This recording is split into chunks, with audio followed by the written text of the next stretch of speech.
Olá, alunos, nesse vídeo aqui eu vou explicar um pouquinho então agora só do triângulo retângulo, né? Então no outro vídeo já deu uma noção dos tipos de triângulo, aqui eu vou explicar então só do triângulo retângulo, tá?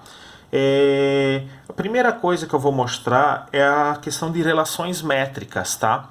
Existem pelo menos 4, mas a mais importante delas é o Teorema de Pitágoras, tá? Estou falando de relações métricas só para o triângulo retângulo, que é o triângulo que tem um ângulo de 90 graus. A relação métrica ela envolve as medidas do triângulo, né? Principalmente as medidas do lado dele. No caso do Teorema de Pitágoras, né?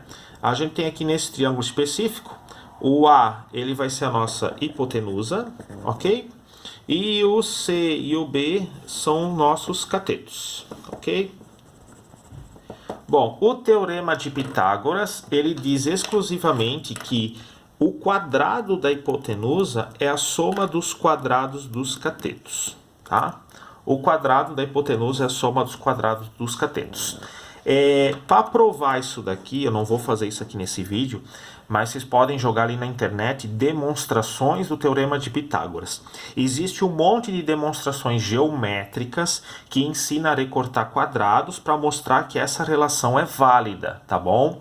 Porque A quadrado significa um quadrado que tem lado A. Então eu poderia fazer um quadradão aqui e um outro quadrado aqui, tá? E o que ele diz? Ele diz que os dois quadrados menores aqui vão caber dentro do quadrado grande, tá? Essa é a ideia básica do Teorema de Pitágoras. E existem mais de 300 provas diferentes de que mostra que isso daqui é válido, tá? Que isso é verdadeiro, tá? Então eu vou aqui já diretamente assumir que isso é verdadeiro para fazer alguns exemplos, tá? Quando que a gente vai usar o Teorema de Pitágoras? Quando eu tiver que trabalhar com os três lados, obrigatoriamente, tá? E nenhum ângulo, tá bom? Eu só tenho o ângulo de 90 graus aqui, eu não tenho o valor desses outros dois ângulos aqui, tá? Então, se eu não vou trabalhar com nenhum desses outros dois ângulos, vou trabalhar com os três lados, eu vou usar o Teorema de Pitágoras, tá? Essa é a ideia básica. Então, um exemplo aqui. Eu tenho um triângulo retângulo, certo? Ele tem um lado valendo 12, um lado valendo 10 e um lado valendo x. Eu quero descobrir esse lado valendo x. Então, a primeira coisa aqui, né? Esse lado valendo x encosta no 90 graus, então ele é cateto. O 10 também é cateto. E o 12 é o lado maior é sempre hipotenusa, tá? A hipotenusa nunca encosta no ângulo de 90 graus, para ficar claro, né? Então, usando aquela ideia que eu botei lá em cima, né? O 12 então vai ser o meu A, porque ele é a hipotenusa, né? E o 10 e o X, um vai ser o B, o outro vai ser o C, sem nenhum problema, tá? Tanto faz qual vai ser qual. Não vai influenciar no cálculo. Aí pega o Teorema de Pitágoras, A quadrado é igual a B quadrado mais C quadrado, e substituo, né? Então, o A, que é a hipotenusa, vale 12, vai ficar 12 ao quadrado. O B é 10, vai ficar aqui 10 ao quadrado. O C ele é o meu x, que eu quero descobrir. Então, desenvolve as potências. 12 ao quadrado, 12 vezes 12, dá 144. 10 ao quadrado, 10 vezes 10, né? Ok? Aí isola a incógnita. 144 menos x igual, então, a hipotenusa ali ao quadrado. Ops, desculpa a correção. 144 menos 100 é igual ao x ao quadrado. Então, eu vou ter 44 igual ao x ao quadrado. A operação inversa aqui, para eu isolar o x, a operação inversa de elevado ao quadrado, né, de potência ao quadrado, é a raiz quadrada. Então, x vai ser igual a raiz quadrada de 44. Tá? Isso pode ser tirado na calculadora, sem nenhum problema. Então, fica a raiz quadrada de 44. Isso dá uma aproximação ali, né, de 6,63. Tá bom? Então, pode ser colocado com aproximação sem nenhum problema. Esse é um exemplo para o Teorema de Pitágoras. Tá certo? Quando o Teorema de Pitágoras não vai ser válido?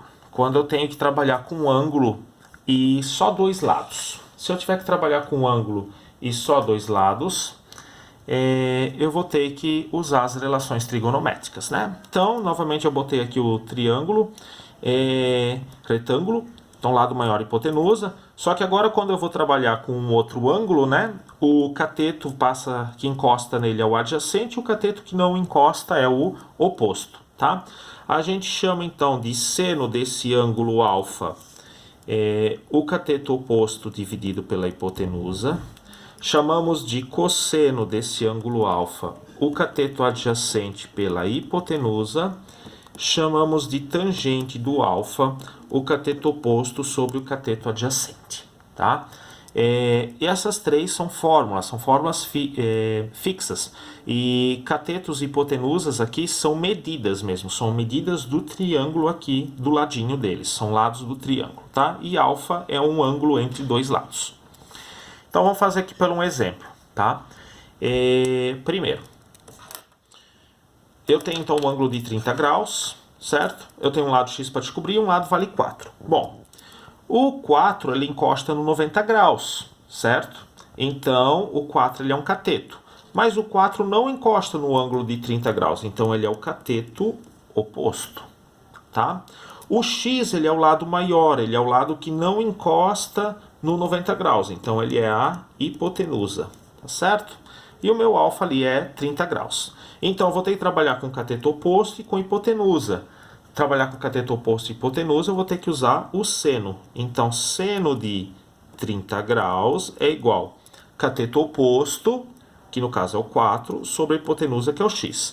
O seno de 30 graus, ele é fixo, tem aquelas tabelas trigonométricas no final do livro, tá? Ou pode pegar pela calculadora científica sem nenhum problema, desde que ela esteja em graus aqui, tá? É em deg. Se vocês não sabem como muda, né? Que a calculadora pode às vezes estar em radiano, tá? Vem aqui no botão Mode, aí quando aparece, ó, deg, rad e grade, o deg é o número 1, tá? Daí ela fica em graus, tá bom? Então vem aqui, seno de 30 graus, ele é 0,5. Então eu boto aqui no lugar 0,5 igual ao 4 sobre x. Coloca 1 aqui embaixo, multiplica que nem regra de 3, tá? Então 0,5 vezes x é igual a 1 vezes o 4, tá? Então 0,5x é igual a 4, x é igual ao 4, 0,5 que multiplica passa dividindo, né? Isso vai ter que dar 8, né? 4 dividido por 0,5 dá 8. Então, o x vale 8. Outro exemplo. Eu tenho então aqui o x, ele novamente é um dos catetos, né? Porque ele encosta no 90 graus, só que ele encosta no meu ângulo aqui. Então, ele é o cateto adjacente. O 16 é o lado maior, então ele é a hipotenusa, tá? Então, cateto adjacente e hipotenusa eu vou ter que trabalhar com o cosseno. Então, cosseno, o ângulo alfa é os 50 graus, o cateto adjacente é o x, a hipotenusa é o 16, né? Então, vem aqui na calculadora, mesma coisa. Ou lá na tabela trigonométrica, pega o cosseno agora dos 50 graus, né? Eu vou usar 3 números aqui depois da vírgula, tá? Eu vou arredondar, no caso, o 2 para 3, né? Porque depois é um 7. Então, eu vou usar aqui 0,643 igual a x sobre 16. Coloco 1 aqui de baixo, multiplica como regra de 3. Então, 1 vezes o x e 16 vezes o 0,643, tá? Então, 16 vezes 0,643 vai dar em torno de aproximado 10,288 como medida, tá? 2 números depois da vírgula estava bom, poderia arredondar para 29 sem nenhum problema, tá certo? Um outro exemplo.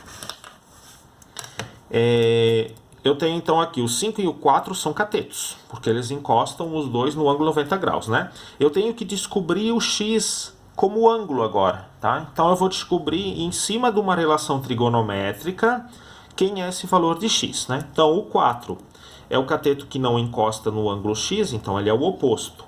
O 5 é o cateto que encosta ali, então ele é o adjacente.